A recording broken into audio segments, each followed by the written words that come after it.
Alright, time for another episode of Cringey Cringe Pasta Readings. This time we have Diary of a Wimpy Kid, No Regrets. Diary of a Wimpy Kid is a book series I really liked, but this book was scary as heck, and I swore to myself that I would never ever read a Diary of a Wimpy Kid or Doo-Wop book ever again. So let's hop right into this story. January 3rd.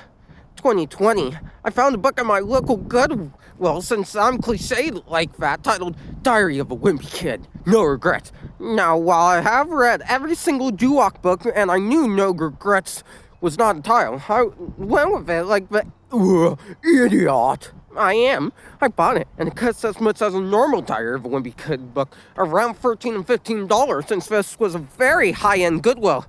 I opened the book up once I got home. The first page was like any other. The title, Greg, and a few other random characters. Who are those characters exactly? Just so we can know what we're getting ourselves into, broski.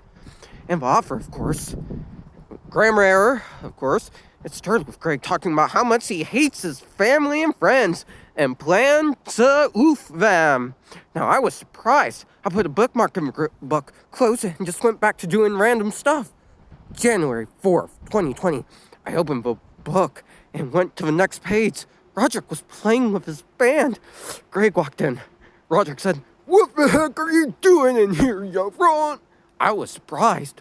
Greg said, "I'm going to attempt to kill my family and friends, including you yourself, righteous broski." Since I'm believing it, did Greg just swear? Holy frickin' booty butts, I said. Okay, now I'm just confused. Greg is just a kid, even though he's a teenager. He pulled out a gun. Roderick said, whoa. Where did you get that? Greg said, "You had it under your bed, you idiot." Greg shot, but he missed because he closed his eyes for who knows what reason. Greg shot one of Roderick's band members. Luckily, he survived, but then Greg farted on him.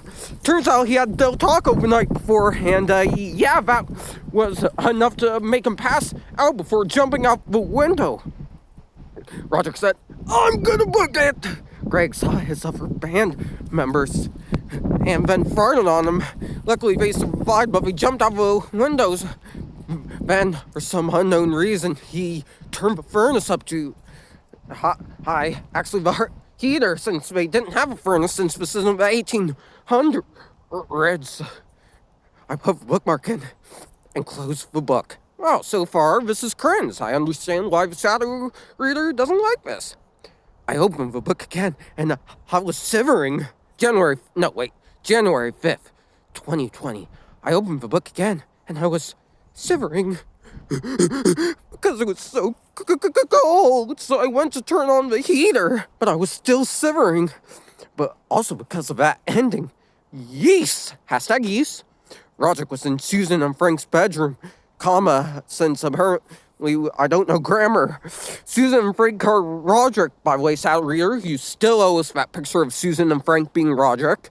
Greg and Manny's parents, he told them he had a fart blaster and farted on his band members. Greg walked in.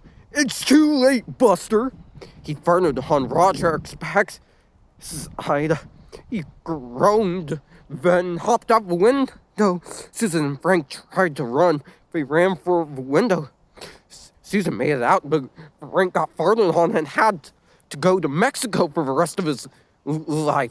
Then he finished with trying to fart on Greg's back. Apparently, Frank had Takis and Taco Bell the night before, but it didn't work on Greg. He just farted even more.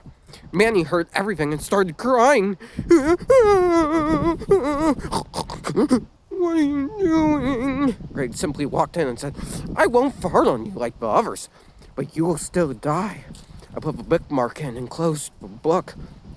And guys, I'm doing farting on so I can make this as family-friendly as possible. This is already cringe as it is. It doesn't need to be extra cringe.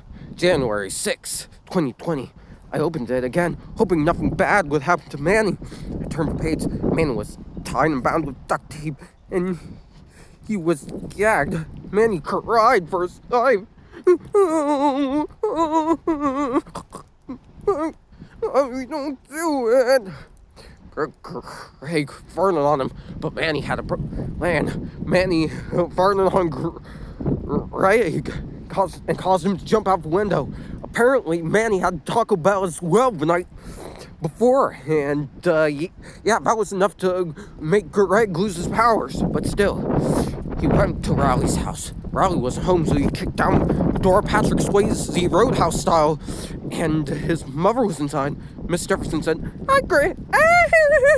He quickly ran out, but she was too slow over him. He farted on her, and that was the end. He never found Riley, so he could fart on them. January 7th, 2020. Now I finished the book, but what happens next? You guys decide whether it was crap or not. This is it. I guess I'll just call myself Carson. Over and out. At least we have an off-route, no sleigh doing, guys. Round of applause. Let's give this guy a round of applause. My final rating of this story, 2 out of 10. It was extremely funny. However, grammar, cliches, and it not being family friendly are my main issues with this pasta. So I decided to improv, which I'm sure you guys saw. If you like what you see, like, comment, subscribe, and enjoy the rest of your holiday weekend.